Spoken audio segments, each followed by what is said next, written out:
حضرت سعد کی زبان سے جملہ نکل گیا، الیوم یوم الملحمہ، آج کا دن تو ٹکڑے ٹکڑے کر دینے کا دن ہے۔ ملحمہ لحم سے بنا ہے، آج کا دن تو گوشت کے ٹکڑے ٹکڑے کر دینے کا دن ہے، آج کا دن تو بوٹیاں بوٹیاں کر دینے کا دن ہے، آج کا دن تو مارنے اور کاٹنے کا دن ہے، اے کافرو آج ہم تمہیں کاٹیں گے۔ اللہ کے نبی دوسری طرف بیٹھے ہیں، وہ کہتے ہیں نہیں نہیں اے کافرو تمہیں ڈرنے کی ضرورت نہیں ہے، سعد غلط بول رہے ہیں، آج کا دن کوئی ٹکڑے ٹکڑے کر دینے کا دن نہیں ہے، آج کا دن کسی کو قتل کر دینے کا دن نہیں ہے، آج ہم کسی کو نہیں ماریں گے، بل الیوم یوم المرحمہ، آج کا دن تو رحم و کرم کا دن ہے، آج کا دن تو عفو درگزری کا دن ہے، آج کا دن تو ایک دوسرے کو معاف کرنے کا دن ہے،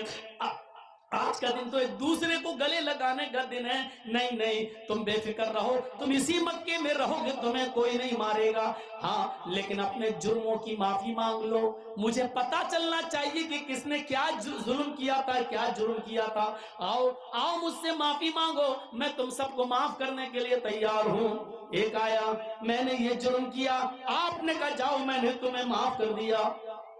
دوسرا، میں نے فلاں کو قتل کیا، جاؤ میں نے تمہیں بھی معاف کیا۔ ایک اور شخص آتا ہے، آپ نے کہا تم نے کیا کیا؟ کہنے لگا محمد اگر نہ سنے تو بہتر ہوگا، نہیں نہیں مجھے بتاؤ آج میں سننا چاہتا ہوں۔ کہا اے اللہ کے نبی آپ کی بیٹی زینب اونٹنی پر سوار تھی، ان کے پیٹ میں حمل تھا، آپ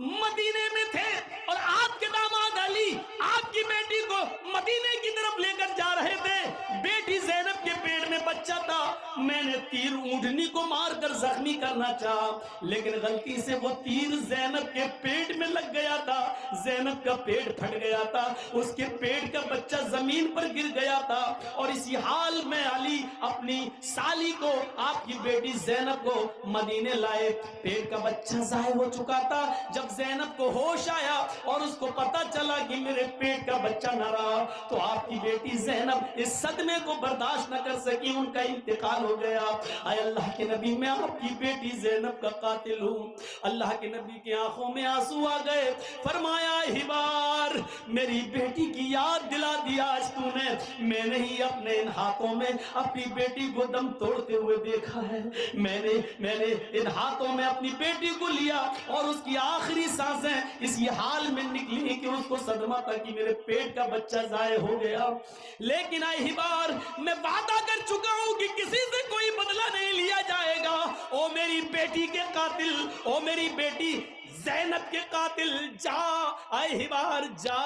جا ہبار میں نے تجھ کو بھی معاف کر دیا، اے ہبار میں نے تیرا خون بھی بخش دیا، اے ہبار جا میری آنکھوں کے سامنے سے ہٹ جا، میں نے تجھے بھی چھوڑ دیا۔ اسی محفل میں معافی مانگنے والی ایک عورت آتی ہے، نام ہے اس کا ہندا، کہتی ہے اللہ کے نبی آپ تو مجھے جانتے ہی ہیں۔ آپ نے کہا تم ہندا ہو؟ ہاں۔ اے ہندا تیرا جرم تو بہت بڑا ہے، میرے چچا حمزہ کا تو نے پیٹ پھاڑا، میرے چچا حمزہ کے قتل کے بعد تو نے اس کی ناک کاٹی، تو نے اس کا کان کاٹا، تو نے میرے چچا حمزہ کی زبان کاٹی، اور ان تینوں میں دھاگا ڈال کر تو نے اس کا ہار بنا کر اپنے گلے میں پہنا، میری چچا کی لاش کا تو نے مسئلہ کیا ہے، تو نے میرے چچا حمزہ کی زبان کاٹی، ناک کاٹی، کان کاٹا اور اس کا ہار بنا کر اپنے گلے میں پہنا، اس پر بھی تیرا کلیجہ ٹھنڈا نہ ہوا تو تو نے میرے چچا کا پیٹ پھاڑا، پیٹ سے کلیجہ نکالا، اس کلیجے کو کاٹا اور اپنے دانتوں سے نوچا اور اس کلیجے کو تو نے دانتوں سے چبایا، جب تیرے دل نے اس کو حلق کے اندر پیٹ کے اندر لے جانا گوارا نہ کیا تو اپنے دانتوں سے کچا چبا کر تو نے زمین کے اوپر تھوک دیا۔ اے ہندا تو نے میرے چچا کے ساتھ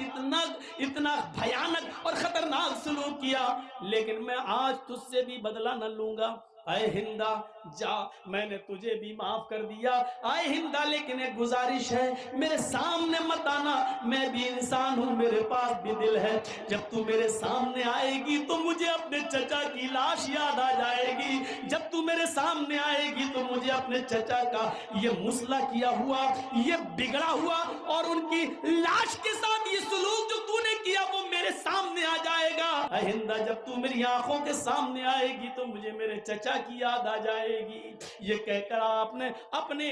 نے ہندا کو بھی معاف کر دیا. یہ الگ بات ہے کہ ہندا بعد میں اسلام لے آتی ہے. میرے پیارے ساتھیوں آپ نے ایک ایک کر کے سب کو معاف کر دیا. جب اللہ کے نبی یہ کہہ رہے تھے کہ آج میں کسی سے انتقام نہیں لوں گا تو یہ 10,000 صحابہ اتنے سیدھے تھے کہ خاموش ہو کر کہنے لگے آپ کا فیصلہ سر آنکھوں پر. جو آپ نے فیصلہ کر دیا وہ مجھے تسلیم ہے, جو آپ نے فیصلہ کر دیا وہ مجھے قبول ہے. میں نے اپنے ماں باپ کا, میں اپنے بیٹوں کا, اپنی اولاد کا میں بھی بدلہ نہ لوں گا. میرے بھائیوں 10,000 گائے سے مراد ایسے 10,000 صحابہ